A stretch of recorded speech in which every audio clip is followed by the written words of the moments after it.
بسم اللہ الرحمن الرحیم۔ السلام علیکم ناظرین، اس سے پہلی ویڈیو میں ہم نے سیدنا موسیٰ علیہ السلام کی پیدائش کے واقعہ کے بارے میں آپ سے ذکر کیا۔ آج ہم حضرت موسیٰ علیہ السلام کی پیدائش کے بعد کے زمانے کے چند واقعات آپ کے گوشے گزار کریں گے۔ ناظرین، اگر آپ ہمارے چینل پر نئے ہیں تو برائے مہربانی ہمارے چینل کو سبسکرائب کر لیجئے تاکہ آپ کو ہماری اس طرح کی اسلامی واقعات اور تاریخ پر مبنی ویڈیوز ملتی رہیں۔ سیدنا موسیٰ علیہ السلام کو ان کی والدہ سے ملانے کے بعد گویا اللہ تعالیٰ نے اپنا وعدہ پورا کر دیا۔ جب زمانہ گزر گیا تو بادشاہ بیگم نے حکم بھیجا کہ کسی دن میرے بچے کو میرے پاس لاؤ۔ ایک دن مقرر ہو گیا۔ تمام ارکان سلطنت اور درباریوں کو حکم ہوا کہ آج میرا بچہ میرے پاس آئے گا، تم سب قدم قدم پر اس کا استقبال کرو اور دھوم دھام سے نظریں دیتے ہوئے اسے میرے محل سرائے تک لاؤ۔ چنانچہ جب سواری روانہ ہوئی، وہاں سے محل سرائے سلطانی تک برابر تحفے، تحائف، نظریں اور ہدیے پیشکش ہوتے رہے، اور بڑے ہی عزت و اکرام کے ساتھ آپ یہاں پہنچے تو خود بیگم نے بھی خوشی خوشی بہت بڑی رقم پیش کی اور بڑی شادی منائی گئی۔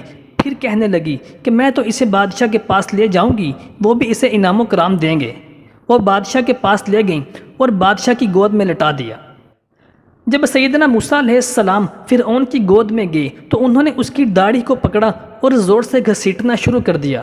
فرعون کھٹک گیا اور اس کے درباریوں نے کہنا شروع کر دیا کہ کیا عجیب بات ہے، ہم تمہیں کہتے تھے کہ یہ وہی بچہ ہے جو تیری سلطنت کو برباد کر دے گا، آپ اسے فوراً قتل کروا دیجئے۔ ملکہ بے تاب ہو کر بول اٹھیں، اے بادشاہ، کیا ارادہ کر رہے ہو؟ آپ اسے مجھے دے چکے ہیں، میں اسے اپنا بیٹا بنا چکی ہوں اور آپ کی رضامندی سے یہ سارا عمل ہو چکا ہے، لیکن اب آپ اس کے قتل کے درپے ہیں، واللہ میں کبھی بھی آپ کو ایسا نہیں کرنے دوں گی۔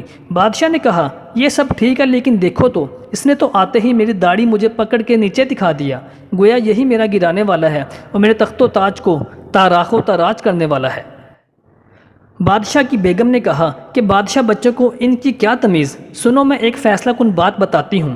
اس بچے کے سامنے 2 انگارے یعنی آگ کے سرخ 2 انگارے رکھ دو اور 2 موتی آبدار چمکتے ہوئے رکھ دو، پھر دیکھو یہ بچہ کیا اٹھاتا ہے۔ اگر موتی اٹھا لے تو سمجھنا کہ اس میں عقل و شعور ہے، اور اگر آگ کے انگارے تھام لے تو سمجھ لینا کہ عقل نہیں۔ جب عقل و تمیز ہی نہیں تو اس کی داڑھی پکڑ لینے پر اتنے لمبے لمبے خیالات کر کے اس کی جان کے دشمن بن جانا کون سی دانائی کی بات ہے؟ چنانچہ یہی کیا گیا۔ دونوں چیزیں آپ علیہ السلام کے پاس رکھی گئیں۔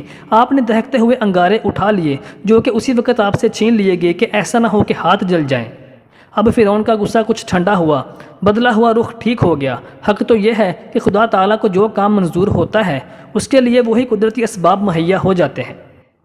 بس قدرت کے نظام کے مطابق سیدنا موسیٰ علیہ السلام فرعون کے دربار میں فرعون کی بیوی کی گود میں ہی پرورش پاتے رہے، یہاں تک کہ آپ اچھی عمر کو پہنچ گئے اور بالغ ہو گئے۔ اب تو فرعونیوں کے جو مظالم اسرائیلیوں پر ہو رہے تھے ان کی کمی بھی واقع ہو چکی تھی اور سب امن و امان سے تھے۔ ایک دن سیدنا موسیٰ علیہ السلام کہیں جا رہے تھے کہ راستے میں ایک فرعونی اور ایک اسرائیلی کی لڑائی ہو رہی تھی۔ اسرائیلی نے سیدنا موسیٰ علیہ السلام سے فریاد کی۔ آپ علیہ السلام کو غصہ آیا، اس لیے کہ اس وقت وہ فرعونی اس بنی اسرائیلی کو دبوچے ہوئے تھا۔ آپ نے اسے ایک مکہ دے مارا، خدا تعالیٰ کی شان کے مکہ لگتے ہی وہ مر گیا۔ یہ تو لوگوں کو عموماً معلوم تھا کہ سیدنا موسیٰ علیہ السلام اسرائیلیوں کی طرف داری کرتے ہیں، لیکن لوگ اس کی وہ اب تک یہی سمجھتے تھے چونکہ آپ نے انہی میں دودھ پیا ہے، انہی میں پلے بڑے ہیں، اس لیے ان کے طرفدار ہیں۔ اصلی راز کا علم تو صرف آپ کی والدہ کو تھا، اور ممکن ہے کہ خدا تعالیٰ نے اپنے کلیم کو بھی معلوم کروا دیا ہو۔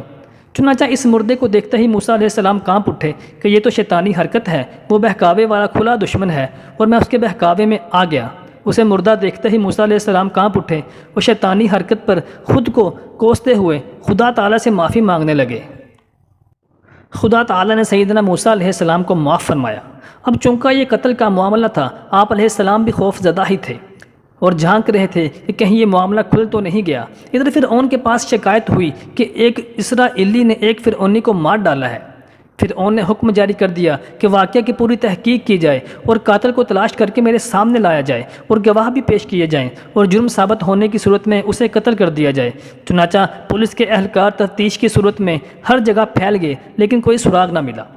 اتفاق کی بات یہ ہوئی کہ دوسرے ہی روز سیدنا موسیٰ علیہ السلام پھر کہیں جا رہے تھے کہ دیکھا وہی بنا اسرائیلی شخص ایک اور فرعونی سے جھگڑ رہا ہے۔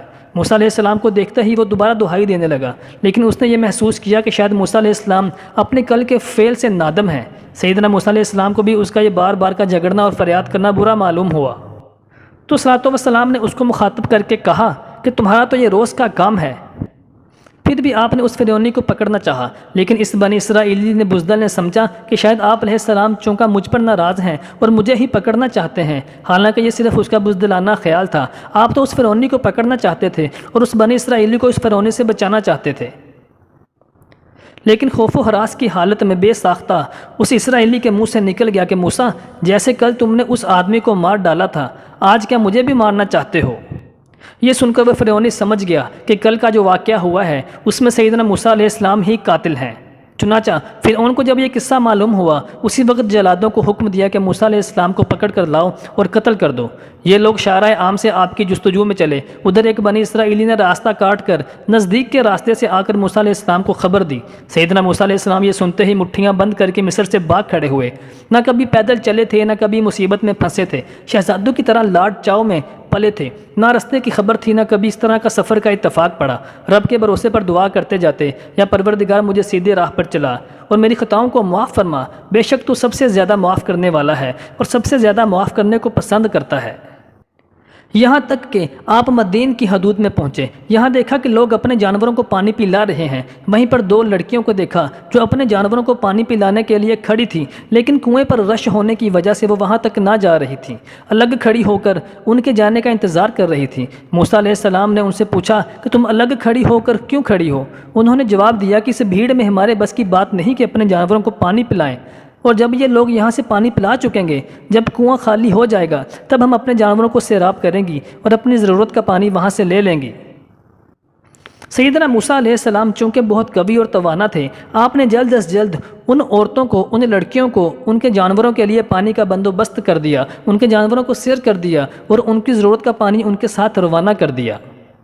ناظرین کرام، اس کے آگے کے واقعات ہم اگلی ویڈیو میں بیان کریں گے کہ کس طرح سے وہ عورتیں اپنے گھر جا کر اپنے باپ کو سیدنا موسیٰ علیہ السلام کی اس رحم دلی اور بہادری اور طاقت کے بارے میں بتاتی ہیں، اور وہ اللہ کے نیک بزرگ کون تھے، اور اس کے بعد کے حالات سیدنا موسیٰ علیہ السلام کی زندگی پر کس طرح اثر انداز ہوئے۔